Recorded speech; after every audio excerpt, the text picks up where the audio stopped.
ವೇದಿಕೆ ಮುಂಭಾಗದಲ್ಲಿ ವಿಶೇಷವಾಗಿ ಇವತ್ತಿನ ಮಳೆಯನ್ನು ಲೆಕ್ಕ ಮಾಡಿದಿರಾ ತಾವೆಲ್ಲರೂ ಕೂಡ ಬಹುಶಃ ನಾನು ಒಂದು ಕುರ್ಚಿನೂ ಕೂಡ ನನ್ನ ಕಣ್ಣಿಗಂತೂ ಖಾಲಿ ಕಾಣ್ತಾ ಇಲ್ಲ. ಅತ್ಯಂತ ಶಿಸ್ತುಬದ್ಧವಾಗಿ ಇವತ್ತು ಈ ಕಾರ್ಯಕ್ರಮವನ್ನು ನೆರವೇರಿಸ್ತಕ್ಕಂಥದಕ್ಕೆ ಸುಧಾಕರ್ ಶೆಟ್ಟರು ನಾವು ವೇದಿಕೆ ಮೇಲೆ ಗಮನಿಸ್ತಾ ಇದ್ವಿ. ಅವರ ಕಾರ್ಯವೈಖರಿಯನ್ನು ಭಾಳ ಹತ್ತಿರದಿಂದ ನಾನು ಕೂಡ ಗಮನಿಸ್ತಾ ಇದ್ದೇನೆ. ಕ್ಷೇತ್ರದಲ್ಲಿ ಅಮ್ಮ ಫೌಂಡೇಶನ್ ಅಂತಕ್ಕಂಥದ್ದನ್ನು ಈಗಾಗಲೇ ಅವರು ಫೌಂಡೇಶನ್ ಮೂಲಕ ನಿರಂತರವಾಗಿ ಸಮಾಜಮುಖಿ ಕೆಲಸಗಳನ್ನೇನು ಮಾಡ್ತಾ ಇದ್ದಾರೆ. ಅದು ಶಿಕ್ಷಣ ಕ್ಷೇತ್ರದಲ್ಲಿರ್ಬೋದು ಅಥವಾ ಆರೋಗ್ಯ ಕ್ಷೇತ್ರದಲ್ಲಿರ್ಬೋದು, ಕ್ಷೇತ್ರದ ಜನತೆಯ ಸೇವೆಗೆ ನಿರತರಾಗಿ ಸದಾಕಾಲ ಏನೂ ಅಪೇಕ್ಷೆಯನ್ನು ಇಟ್ಕೊಳ್ದಿರ ಮುಂದೆ ಚುನಾವಣೆಯಲ್ಲಿ ನಿಲ್ತಕ್ಕಂಥದ್ದು, ಗೆಲುವು ಸೋಲು ಇವ್ಯಾವು ಮನಸ್ಸಿನಲ್ಲಿ ಲೆಕ್ಕಾಚಾರ ಮಾಡಿದಿರ ಅವರೊಂದು ಮಾತನ್ನ ನನಗೆ ಹೇಳಿದರು. ಕೋವಿಡ್ ಸಂದರ್ಭದಲ್ಲಿ ಬಹಳ ದೊಡ್ಡ ಮಟ್ಟದಲ್ಲಿ ನಾನು ಫುಡ್ ಕಿಟ್ಗಳನ್ನ ಕೊಟ್ಟೆ. ಆಗ ಅವ್ರು ಹೇಳಿದಂಥ ಮಾತು, ಅವ್ರಿಗಾದಂಥ ಒಂದು ಮನವರಿಕೆ, ಕೋವಿಡ್ನ ಒಂದು ಮಹಾಮಾರಿ ಯಾವ ರೀತಿ ಇತ್ತು ಅಂತಕ್ಕಂಥದ್ದನ್ನ ವಿಶ್ವದ ಎಲ್ಲೆಡೆ ನಾವೆಲ್ಲರೂ ಕೂಡ ನೋಡಿದ್ದೀವಿ. ಎಂಥ ಬಲಿಷ್ಠ, ಎಂಥ ಶ್ರೀಮಂತ, ಬಡವ ಅಂತಕ್ಕಂಥದ್ದು ಕೋವಿಡ್ ನೋಡಲಿಲ್ಲ. ಭಾಳ ಜನ ಆ ಸಂದರ್ಭದಲ್ಲಿ ಸಾವನ್ನು ಅಪ್ಪಿರ್ತಕ್ಕಂಥದ್ದು ಬಹುಶಃ ನಾವು ಯಾರು ಕೂಡ ಮರೀಲಿಕ್ಕಾಗದೇ ಇರತಕ್ಕಂಥ ಭಾಳ ದೊಡ್ಡ ಕೆಟ್ಟ ಗಳಿಗೆ ನಮ್ಮ ಜೀವನದಲ್ಲಿ.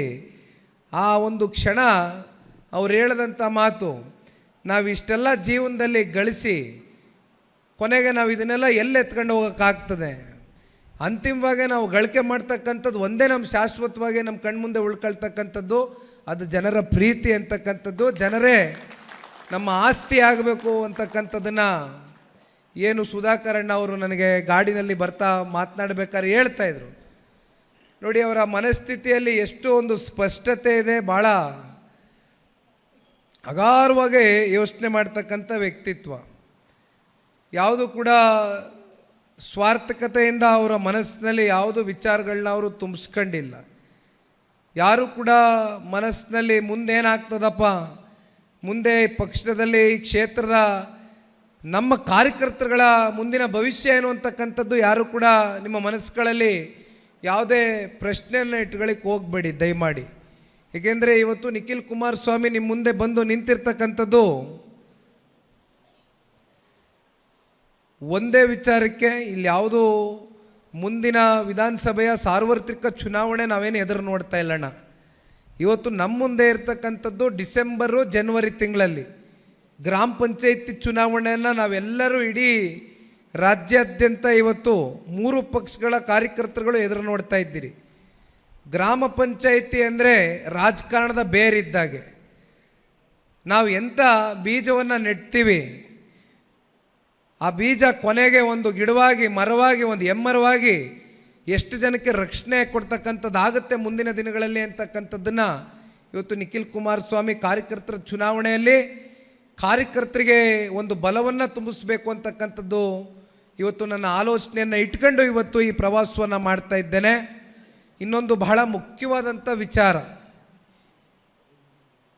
ಜಿಲ್ಲೆಯಲ್ಲಿ ಅತ್ಯಂತ ಪ್ರಾಮಾಣಿಕರಾಗಿ ಪಕ್ಷಕ್ಕೆ ಸಾಕಷ್ಟು ದುಡಿಮೆಯನ್ನು ಸಲ್ಲಿಸಿ ಇತ್ತೀಚಿನ ದಿನಗಳಲ್ಲಿ ಜಿಲ್ಲೆಯ ಅಧ್ಯಕ್ಷರುಗಳಾಗಿ 2 ಬಾರಿ ಚುನಾವಣೆಯಲ್ಲೂ ಕೂಡ ಸ್ಪರ್ಧೆ ಮಾಡಿ ಒಂದು ರೀತಿ ಅನಿರೀಕ್ಷಿತವಾದಂಥ ಇತ್ತೀಚಿನ ಸುದ್ದಿಯನ್ನು ನಾವೇನು ಕೇಳ್ಪಟ್ವು. ರಾಜೇಂದ್ರಣ್ಣ ಅವರು ಇವತ್ತು ನಮ್ಮೆಲ್ಲರನ್ನೂ ಅಗಲಿ ಹೋಗಿರ್ತಕ್ಕಂಥದ್ದು ಬಹುಶಃ ಇವತ್ತು ಪ್ರತಿಯೊಬ್ಬರ ಕಾರ್ಯಕರ್ತರ ಮನಸ್ಸುಗಳಲ್ಲಿ ಒಂದೇ ಒಂದು ನಾವು ಆಚರಿಸ್ಬೋದು. ಅವರ ಒಂದು ಆತ್ಮಕ್ಕೆ ಆ ಭಗವಂತ ಶಾಂತಿ ನೀಡಲಿ, ಮತ್ತು ಜೊತೆಯಲ್ಲಿ ಅವರ ಕುಟುಂಬದ ಸದಸ್ಯರಿಗೆ ಆ ನೋವನ್ನು ಭರಿಸ್ತಕ್ಕಂಥದ್ದಕ್ಕೆ ಭಗವಂತ ಎಲ್ಲ ರೀತಿ ಒಂದು ಶಕ್ತಿಯನ್ನು ತುಂಬಿಸ್ಲಿ ಅಂತಕ್ಕಂಥದ್ದು ಈ ಸಂದರ್ಭದಲ್ಲಿ ಕೋರ್ಕೊಳ್ಬೋದು. ಅವರ ಮನೆಗೆ ಭೇಟಿಯನ್ನು ಕೊಟ್ಟಿದ್ವು, ಅವರ ಮಗನ ಜೊತೆನೂ ಕೂತ್ಕೊಂಡು ಮಾತನಾಡಿದೆ, ಸುಮಾರು ಹೊತ್ತು ಕಾಲ ಕಳೆದೆ. ಅಲ್ಲಿಂದ ಮರಿಗೌಡರು ಮನೆಗೆ ಬಂದೆ. ಮರಿಗೌಡರು ಮತ್ತು ಅವರ ಮಗ ಮತ್ತು ಅವರ ಹಿರಿಯ ಸಹೋದರರು ರುದ್ರಪ್ಪಣ್ಣ ಅವರು 72ರಿಂದ ನನಗೆ ದೇವೇಗೌಡರು ಸಾಹೇಬ್ರ ಜೊತೆ ದೀರ್ಘಕಾಲದ ಸಂಬಂಧ ಅಂತಕ್ಕಂಥದ್ದನ್ನ ಹೇಳ್ತಾ ಇದ್ರು. ನಾನು ಈ ಜನರೊಂದಿಗೆ ಜನತಾದಳ ಕಾರ್ಯಕ್ರಮ ಕೇವಲ ಸಭೆಗೆ ಮುಕ್ತಾಯ ಮಾಡಿ ಹೋಗಬೇಕು ಅಂತಕ್ಕಂಥ ಮನಸ್ಥಿತಿ ಇಟ್ಕೊಂಡು ಬಂದವನಲ್ಲ. ನಾನು ನಮ್ಮ ಅಭ್ಯರ್ಥಿಗಳಿಗೆ ಒಂದೇ ಮನವಿ ಮಾಡ್ತಾ ಇರ್ತಕ್ಕಂಥದ್ದು, ಚುನಾವಣೆ ಸಮೀಪದಲ್ಲಿ ನಾವು ಬಂದಂಥ ಸಂದರ್ಭದಲ್ಲಿ ಆ ಪ್ರಚಾರದ ವೇಳೆ ನಮಗೂ ಕೂಡ ಹೆಚ್ಚು ಕಾರ್ಯಕರ್ತರು ಮುಖಂಡರನ್ನ ಅವ್ರ ಜೊತೆ ಸಮಯ ಕಳೀತಕ್ಕಂಥದ್ದಕ್ಕೆ ಕೂತು ಮಾತನಾಡ್ತಕ್ಕಂಥದ್ದಕ್ಕೆ ಅವಕಾಶ ಆಗಲಿಕ್ಕಿಲ್ಲ. ದಯಮಾಡಿ ಇಂಥ ಒಂದು ಅವಕಾಶ ಮತ್ತೆ ಪದೇ ಪದೇ ಮರುಕಳಿಸ್ಲಿಕ್ಕಿಲ್ಲ. ಹಾಗಾಗಿ ನಮಗೆ ಯಾರ್ಯಾರು ಈ ಪಕ್ಷವನ್ನು ತೆಳಮಟ್ಟದಿಂದ ಕಟ್ಟಿ ಬೆಳೆಸಿರ್ತಕ್ಕಂಥ ಹಿರಿಯ ಜೀವಿಗಳಿರ್ತಾರೋ ಇವತ್ತು ಅಂಥವ್ರಿಗೂ ಕೂಡ ನೀವೆಲ್ಲರೂ ಹಿರಿಯಕರಿಗೆ ಕಾರ್ಯಕರ್ತ ಮುಖಂಡರುಗಳಿಗೆ ಸನ್ಮಾನವನ್ನು ಮಾಡಿರ್ತಕ್ಕಂಥದ್ದನ್ನು ಕೂಡ ನಾವು ನೋಡಿದ್ದೇವೆ ಈ ವೇದಿಕೆ ಮೇಲೆ. ಅಂಥವರ ಮನೆಗಳಿಗೆ ಭೇಟಿಯನ್ನು ಕೊಡಿಸಿ, ಏಕೆಂದರೆ ಭಾಳ ಜನ ಇವತ್ತು ಯಾರ್ಯಾರು ನಿಷ್ಠಾವಂತರು ಪಕ್ಷಕ್ಕೋಸ್ಕರ ದುಡಿಮೆ ಸಲ್ಲಿಸಿರ್ತಾರೋ ಅವರೆಲ್ಲರೂ ಹಿಂದೆ ಉಳಿದಿರ್ತಾರೆ. ಅವ್ರು ಯಾರು ಕೂಡ ಮುಂದೆ ಬಂದು ನಮಗೆ ಒಂದು ಫೋಟೋನು ಕೇಳ್ತಕ್ಕಂಥದ್ದು ಮಾಡೋದಿಲ್ಲ, ಅಥವಾ ನಿಖಿಲ್ ಕುಮಾರಸ್ವಾಮಿಯಿಂದ ಏನಾದರೂ ಬಯಸ್ತಕ್ಕಂಥದ್ದು ಇರೋದಿಲ್ಲ. ಅವರು ಒಂದೇ ಈ ಪಕ್ಷ ಉಳಿಬೇಕು, ಸನ್ಮಾನ್ಯ ದೇವೇಗೌಡರು ಸಾಹೇಬರು ಕಟ್ಟಿರ್ತಕ್ಕಂಥ ಪಕ್ಷಕ್ಕೆ ನಾವೆಲ್ಲೋ ನಮ್ಮ ಊರುಗಳಲ್ಲಿ ನಮ್ಮ ನಗರ ಪ್ರದೇಶದಲ್ಲಿ ವಾರ್ಡ್ಗಳಲ್ಲಿ ಎಲ್ಲೋ ಒಂದು ಕಡೆ ನಮ್ಮದಾದಂಥ ಒಂದು ಅಳಿಲ್ ಸೇವೆಯನ್ನು ಮಾಡಬೇಕು ಅಂತಕ್ಕಂಥದ್ದನ್ನ ಭಾಳ ಜನ ಇವತ್ತು ಹಿರಿಯ ಜೀವಿಗಳು ಕಾರ್ಯಕರ್ತರು ಮುಖಂಡರುಗಳಿದ್ದಾರೆ. ಅಂಥ ಮುಖಂಡರು ಕಾರ್ಯಕರ್ತರುಗಳ ಮನೆಗೆ ನನಗೆ ಭೇಟಿಯನ್ನು ಕೊಡಿಸಿ ಅಂತಕ್ಕಂಥದ್ದನ್ನ ನಾನೇ ವೈಯಕ್ತಿಕವಾಗಿ ನಮ್ಮ ಅಭ್ಯರ್ಥಿಗಳ ಜೊತೆಯಲ್ಲಿ ಕೂತಂಥ ಸಂದರ್ಭದಲ್ಲಿ ಮನವಿಯನ್ನು ಸಲ್ಲಿಸಿದ ಹಿನ್ನೆಲೆಯಲ್ಲಿ ಇವತ್ತು ಸುಧಾಕರ್ ಅಣ್ಣ ಅವರು ಶಾಜು ಅವರು ಕೂಡ ಅವರು ಹೇಳಿದರು, ನಾನು 2 ತಲೆಮಾರು ನಮ್ಮ ಮನೆಗೆ ಬಂದಿತ್ತು, ಹೆಜ್ಜೆಯನ್ನು ಇಟ್ಟು ಹೋಗಿದ್ರು. ನೀವು 3ನೇ ತಲೆಮಾರು ಇವತ್ತು ನಮ್ಮ ಮನೆಗೆ ಬಂದಿರತಕ್ಕಂಥದ್ದು ಅಂದರೆ ಬಹಳ ಬಡ ಕಾರ್ಯಕರ್ತ. ಇವತ್ತು ಕಾರ್ಯಕರ್ತರಿದ್ದರೆ ಪಕ್ಷ ಅಂತಕ್ಕಂಥದ್ರ ಬಗ್ಗೆ ಭಾಳ ಸ್ಪಷ್ಟವಾಗಿ ಸುಧಾಕರ್ ಅಣ್ಣ ಅವರು ಹೇಳಿದ್ದಾರೆ. ಯಾಕಿದಕ್ಕೆ ನಾನು ಇದನ್ನು ಹೇಳ್ತಾ ಇದ್ದೀನಿ ಅಂದರೆ, 2 ರಾಷ್ಟ್ರೀಯ ಪಕ್ಷಗಳಲ್ಲೂ ನಮಗೆ ಸ್ನೇಹಿತರಿದ್ದಾರೆ. ನಮ್ಮ ಸ್ನೇಹಿತರುಗಳು ಒಮ್ಮೊಮ್ಮೆ ನಮಗೊಂದು ಮಾತು ಹೇಳ್ತಾ ಇರ್ತಾರೆ, ನೋಡಿ 2 ಕೂಡ ರಾಷ್ಟ್ರೀಯ ಪಕ್ಷ, ಆದರೆ ನಿಮ್ಮ ಪ್ರಾದೇಶಿಕ ಪಕ್ಷದಲ್ಲಿ ಸನ್ಮಾನ್ಯ ದೇವೇಗೌಡರು ಸಾಹೇಬರು ಕಟ್ಟಿರ್ತಕ್ಕಂಥ ಪ್ರಾದೇಶಿಕ ನೆಲೆಗಟ್ಟನ್ನು ಹೊಂದಿರತಕ್ಕಂಥ ನಿಮ್ಮ ರೈತರ ಪಕ್ಷದಲ್ಲಿ ಇರ್ತಕ್ಕಂಥ ಚಿನ್ನದಂಥ ಕಾರ್ಯಕರ್ತರು ದುರ್ಬಿನ್ನ ಕೊಡ್ಕೋದ್ರು ಸಹ ನಮ್ಮ ರಾಷ್ಟ್ರೀಯ ಪಕ್ಷದಲ್ಲಿ ಇಂಥ ಕಾರ್ಯಕರ್ತರುಗಳು ಸಿಕ್ಕಲಿಕ್ಕೆ ಸಾಧ್ಯನೇ ಇಲ್ಲ, ನೀವೆಲ್ಲ ಪುಣ್ಯ ಮಾಡ್ಕೊಂಬಂದಿದ್ದೀರಿ ಅಂತಕ್ಕಂಥದ್ದನ್ನ ಹೇಳ್ತಾ ಇರ್ತಾರೆ ಅಣ್ಣ. ಹಾಗಾಗಿ ಇವೆಲ್ಲವನ್ನು ನಾನು ನಿರಂತರವಾಗಿ ನನ್ನ ರಾಜ್ಯ ಪ್ರವಾಸದ ವೇಳೆ ಏನು ಗಮನಿಸ್ತಾ ಬಂದಿದ್ದೇನೆ. ನಿನ್ನೆ ದಿನ ಒಂದು ಘಟನೆ ನಡೆದಿದೆ. ಆನೆ ತುಳಿತಕ್ಕೆ ಅನಿತಾ ಅಂತಕ್ಕಂಥ ಹೆಸರಿನ ಒಬ್ಬರು ಮಹಿಳೆ ಸಾವನ್ನಪ್ಪಿದ್ದಾರೆ ಅಂತಕ್ಕಂಥ ಒಂದು ಸುದ್ದಿ ನಿನ್ನೆ ದಿನ ರಾತ್ರಿ ಸುಧಾಕರ್ ಅಣ್ಣವರು ಕೂಡ ನನ್ನ ಗಮನಕ್ಕೆ ಅದನ್ನು ತಗೊಂಡು ಬಂದರು. ತದನಂತರ ನಮ್ಮ ಈ ಟೂರ್ ಪ್ರೋಗ್ರಾಮ್ನಲ್ಲಿ ಬೆಳಗ್ಗೆ 8 ಗಂಟೆಗೆ ಮೃತದೇಹವನ್ನು ಅನಿತಾರವರ ಮೃತದೇಹವನ್ನು ಹೋಗಿ ನೋಡಿ ಅಂತಿಮವಾಗಿ ದರ್ಶನವನ್ನು ತಗೊಂಡು ಬರಬೇಕು ಅಂತಕ್ಕಂಥದ್ರ ಬಗ್ಗೆ ನಾವೆಲ್ಲರೂ ಕೂಡ ಟೂರ್ ಪ್ರೋಗ್ರಾಮ್ನ ಫಿಕ್ಸ್ ಮಾಡ್ಕೊಂಡಿದ್ವು. ಆದರೆ ಬಹುಶಃ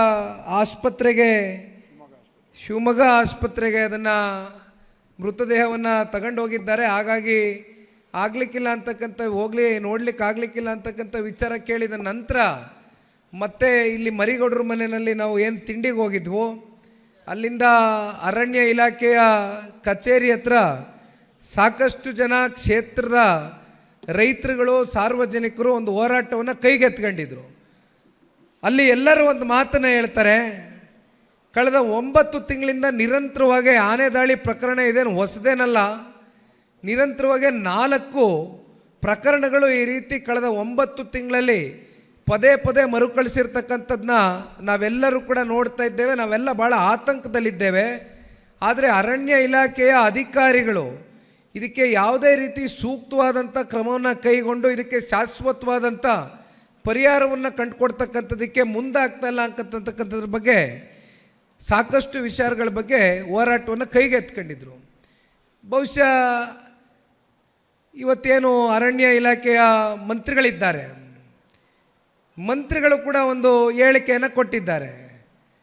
ಜಾನುವಾರುಗಳು ಹಸ ಕರ ದನ ನೀವೆಲ್ಲ ಏನು ಮೇಯಿಸ್ತೀರಿ, ಮೇಯಕ್ಕೆ ಒಯ್ತವೆ, ಅವೆಲ್ಲ ಕಾಡಿಗೆ ಹಾಕ್ಬಿಡ್ತೀರಿ ಅಂತ ಹೇಳವ್ರೆ. ಇನ್ನು ದನ ಕರ ಹಸು ಕಾಡಿಗೆ ಹೋಗ್ದಿರ ಇನ್ನೇನು ಮನೇಲಿ ಇಟ್ಕೊಂಡು ಸಾಕಾಯ್ತದ. ಇಲ್ಲಿ ಯಾರೋ ಹೇಳ್ತಾ ಇದ್ರು ಅವ್ರ ಮನೆಗೆ ಕಳಿಸ್ಬಿಡೋದ ಅಂತ, ಕುಮಾರಸ್ವಾಮಣ್ಣ ಹೇಳಿದ್ರೆ ನಮ್ಮ ಭವಿಷ್ಯ ಅವ್ರ ಮನೆ ಆವರಣದಲ್ಲಿ ಮೈಯಕ್ಕೆ ಬಿಟ್ಬಿಡೋದ ಅಂತ. ಈ ರೀತಿ ಬೇಜವಾಬ್ದಾರಿತನದ ಹೇಳಿಕೆಗಳು, ಬಾಲಿಷ್ಯದ ಹೇಳಿಕೆಗಳಿಂದ ನಿಜಕ್ಕೂ ಕೂಡ ಸರ್ಕಾರ ಯಾವ ರೀತಿ ತನ್ನ ಆಡಳಿತ ವೈಖರಿಯಲ್ಲಿ ಕುಸಿತ ಕಂಡು ಬರ್ತಾ ಇದೆ ಅಂತಕ್ಕಂಥದ್ದು ಪ್ರತಿನಿತ್ಯ ನಾವು ನಿದರ್ಶನಗಳನ್ನ ನೋಡ್ತಾ ಇದ್ದೇವೆ. ಸ್ವಾದಿಷ್ಟತೆಯ ಸ್ವಾದ, ತಾಜಾತನದ ಆಹ್ಲಾದ, ಉತ್ತಮ ಆರೋಗ್ಯ ಮತ್ತು ಹೆಚ್ಚಿನ ರೋಗ ನಿರೋಧಕ ಶಕ್ತಿಯ ವೃದ್ಧಿಗೆ ಈಗ ನಿಮಗೆ ಸಿಗುತ್ತಿದೆ ಉತ್ತಮ ಗುಣಮಟ್ಟದ ಪೌಷ್ಟಿಕಾಂಶ Shri Vaidik millet health mix. ಇದು ಸಿರಿಧಾನ್ಯಗಳ ಸಂಪತ್ತು.